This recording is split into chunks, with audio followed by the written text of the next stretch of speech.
நயினார் நாகேந்திரன் எல்லாம் ஒரு ஆளா என கோபிச்செட்டிப்பாளையத்தில் தமிழக வெற்றிக்கழக தலைமை ஒருங்கிணைப்பாளர் செங்கோட்டையன் செய்தியாளர்களுக்கு பேட்டியளித்தார். ஈரோடு மாவட்டம் கோபிச்செட்டிப்பாளையம் கச்சேரிமேடு பகுதியில் தனியார் வீட்டு உபயோகப் பொருட்கள் நிலையத்தை திறந்து வைத்த தமிழக வெற்றிக்கழக தலைமை ஒருங்கிணைப்பாளர் செங்கோட்டையன் செய்தியாளர்களை சந்தித்தார். அப்போது பணத்தை கொடுத்து மக்களிடத்தில் வாக்குகளை பெற முடியாது என்பதை குறிப்பிட்டு, பணம் கொடுத்தால் வாங்கிக் கொள்ளுங்கள், பிறகு பணம் கொடுத்தவர் காதில் விசிலை ஊதி அனுப்புங்கள் என்ற விஜய் கருத்துதான் தன்னுடைய கருத்தும் என்று தெரிவித்தார். தொடர்ந்து பாஜக மாநில தலைவர் நயினார் நாகேந்திரன், தமிழக வெற்றிக்கழக தலைவர் விஜய், திரைப்பட நடிகை த்ரிஷா குறித்து பேசியதற்கு பதிலளித்த செங்கோட்டையன், அதெல்லாம் ஒரு கட்சியா, நயினார் நாகேந்திரன் எல்லாம் ஒரு ஆளா என காட்டமாக பதிலளித்தார். பணத்தை கொடுத்து யாரிடத்தையும் மக்களிடத்தை வாக்கு பெற இயலாது என்று அழகாக குறிப்பிட்டு,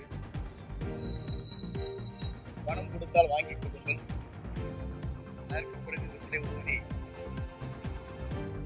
வாக்கு இங்கேதான் இதெல்லாம் சொல்றது கேளுங்க. புதிய தொழில்நுட்பம் மூலம் மாணவர்களின் கல்வி கற்றல் திறன் அதிகரிக்க வாய்ப்பு உள்ளதாக புதுச்சேரி முதலமைச்சர் ரங்கசாமி தெரிவித்தார். புதுச்சேரியில் அரசு மற்றும் அரசு உதவி பெறும் பள்ளி மாணவ மாணவிகளுக்கு இலவச மடிக்கணினி வழங்கும் விழா ஏம்பலம் மறைமலை அடிகள் அரசு மேல்நிலைப் பள்ளியில் நடைபெற்றது. இதில் கலந்து கொண்ட முதலமைச்சர் ரங்கசாமி, பள்ளி கல்வி சிறந்த முறையில் இருக்க வேண்டும் என்றும், காலியாக உள்ள அனைத்து ஆசிரியர் பணியிடங்களும் நிரப்பப்பட உள்ளதாகவும் தெரிவித்தார். தொடர்ந்து ஏழை மாணவர்கள் மருத்துவக் கல்லூரியில் சேர்ந்து படிக்கும் வகையில் 10% இடஒதுக்கீடு வழங்கப்பட்டு வருவதாக தெரிவித்த அவர், புதிய தொழில்நுட்பம் மூலம் மாணவர்களின் கல்வி கற்றல் திறன் அதிகரிக்க வாய்ப்பு உள்ளதாக தெரிவித்தார்.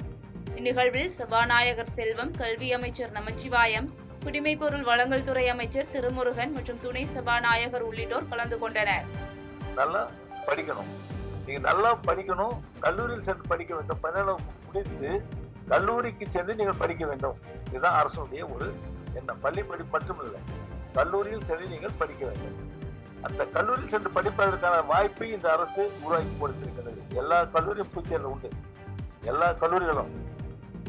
இப்போ நீங்க மருத்துவம் ஆகணும், மருத்துவக் கல்லூரி இருக்கா அப்படின்னு சொன்னா, நம்முடைய அரசு மருத்துவக் கல்லூரிகள், தனியார் மருத்துவக் கல்லூரி இருக்குது. அரசு அந்த தனியார் மருத்துவக் கல்லூரி மாணவர் சேர்க்கை நடைபெறுகிறது. அதற்கு பெருந்தலைவர் காமராஜ் உதவித்தொகை கொடுக்கப்படுகிறது. வத்தலக்குண்டு அருகே இருசக்கர வாகனம் மீது கார் மோதி ஏற்பட்ட விபத்தில் 2 பேர் உயிரிழந்தது குறித்து போலீசார் விசாரணை மேற்கொண்டு வருகின்றனர். திண்டுக்கல் மாவட்டம் வத்தலக்குண்டு அருகே முத்துலாபுரம் கிராமத்தைச் சேர்ந்த விவசாயி அழகுமலை என்பவர் தனது உறவினர் முனியாண்டி என்பவருடன் இருசக்கர வாகனத்தில் திண்டுக்கல் சாலையில் சென்று கொண்டிருந்தார். அப்போது சென்னையிலிருந்து கொடைக்கானல் நோக்கி வந்த கார் ஒன்று எதிர்பாராத விதமாக இருசக்கர வாகனத்தின் மீது மோதி விபத்து ஏற்பட்டது. இந்த விபத்தில் இருசக்கர வாகனத்தில் பயணித்த அழகுமலை, முனியாண்டி இருவரும் நிகழ்விடத்திலேயே உயிரிழந்தனர்.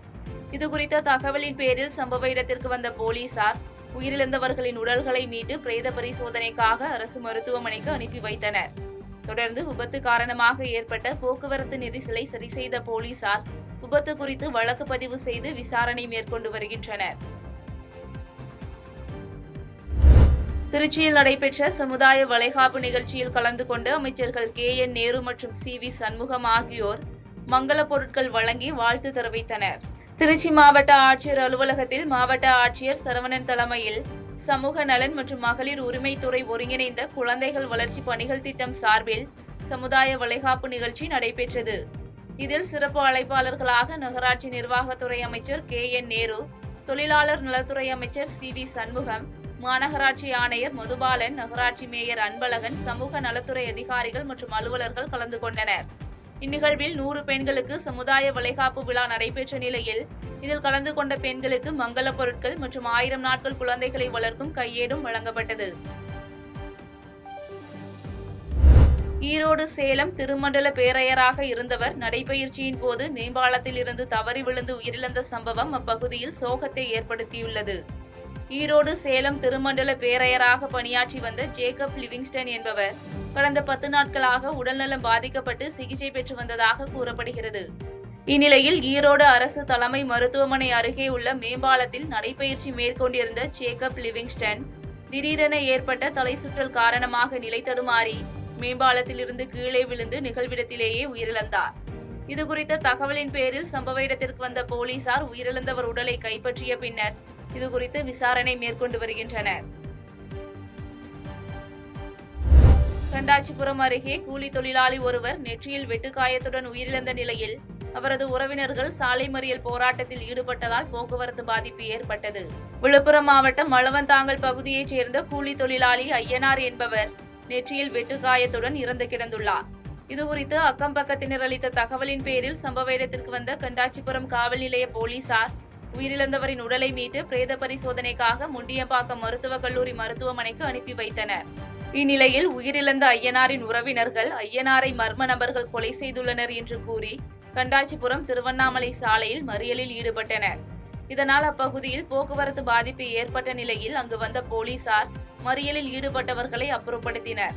தொடர்ந்து உயிரிழந்த ஐயனார் குடிபோதையில் கீழே விழுந்து இறந்தாரா அல்லது யாராவது கொலை செய்தார்களா என்ற கோணத்தில் போலீசார் வழக்கு பதிவு செய்து விசாரணை மேற்கொண்டு வருகின்றனர்.